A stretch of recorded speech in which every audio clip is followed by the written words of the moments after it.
What's up? What's up, ATD fam? Hope everybody's having a awesome Thursday.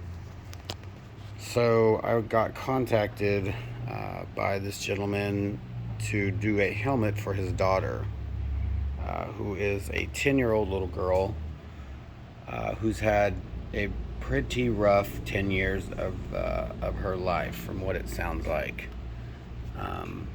Apparently, she's had about 5 surgeries.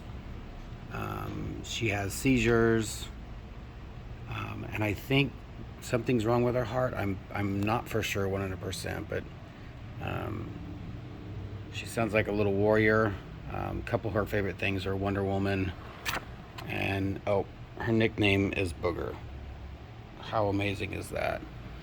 And Flash.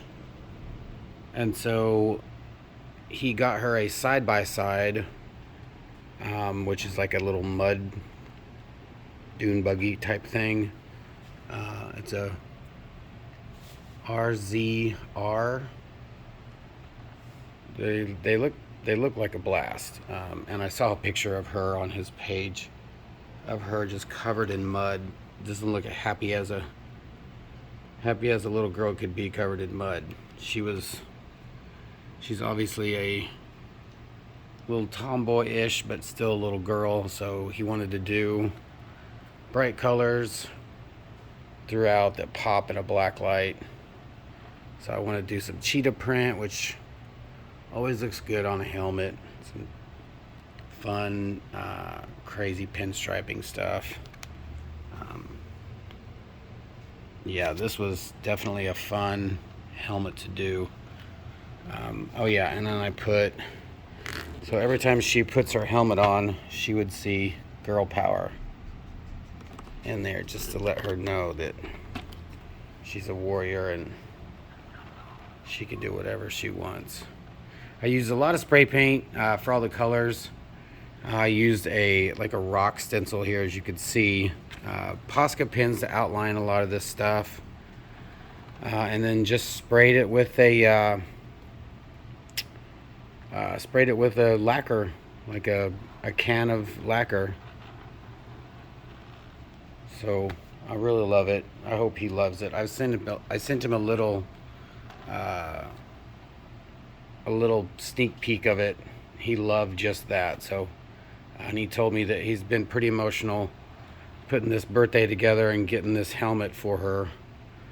So when he sees it, he says he's probably gonna cry. So it's gonna be a keepsake for her. I'm not sure if that means that she's continually being sick or won't get better, which I really, my heart is breaking just talking about it. But I hope he loves it. I hope she likes it, which, with all these colors on it, hopefully she will. So yeah, I haven't done a helmet in a long time. So this was definitely a fun project, and I'll definitely let you guys know how he and she liked it. So with that said, everybody have an awesome rest of your Thursday. Be kind to one another, because you never know what somebody's going through. And remember, here at ATD Studios, we do the tests so you don't have to.